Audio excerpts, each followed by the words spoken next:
История этой семьи, возможно, не уникальна, но тем не менее интересна. Только представьте, эти люди живут в горах, на границе турецких районов Тунджели и Эрзинджан, на высоте 2500 метров. Вокруг ни души. Альпинисты на высоте 2500 метров нашли семью, которая практически не общается с людьми, плохо знает язык и не слышала о других странах путешествия, горы, находка. Семья, отшельники, пастух, общество, длиннопост. На это семейство в 2018 году наткнулись альпинисты Исмаил Атеш и Хайдар Читенкая. Они были очень удивлены, увидев быт людей и пообщавшись с ними. Вот что альпинистам рассказал глава семейства Хусейн Тишар, которому на тот момент было ровно 80 лет. Оказалось, что Хусейн всю свою жизнь провел в этом доме. И его предки жили на этой горе, поселившись здесь 300 лет назад.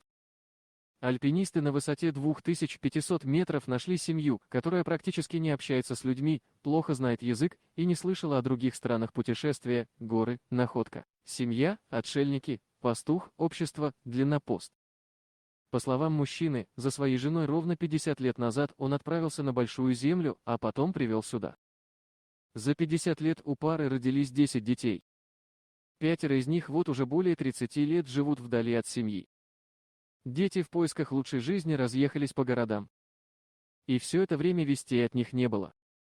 Со стариками остались 5 детей, самому старшему из них сейчас около 40 лет.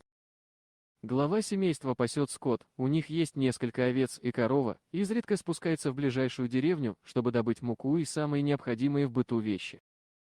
До деревни идти очень далеко. На это уходят сутки. Небольшое поселение, куда спускается Хусейн, тоже расположено в горах. Быт этой немногочисленной деревеньки чем-то напоминает быт семьи Хусейна. Альпинисты на высоте 2500 метров нашли семью, которая практически не общается с людьми, плохо знает язык и не слышала о других странах путешествия, горы, находка. Семья, отшельники, пастух, общество, длиннопост. Оставшиеся с Хусейном дети никогда не общались со своими ровесниками, не ходили в школу, плохо разговаривают на турецком языке, переходя на местный, очень редкий диалект.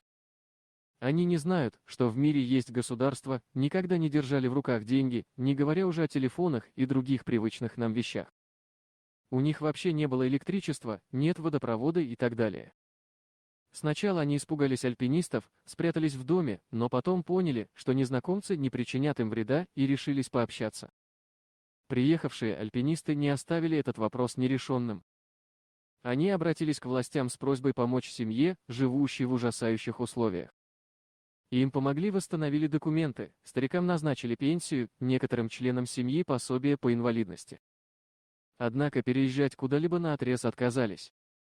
Кстати, им также помогли разыскать детей, от которых не было очень давно никаких вестей.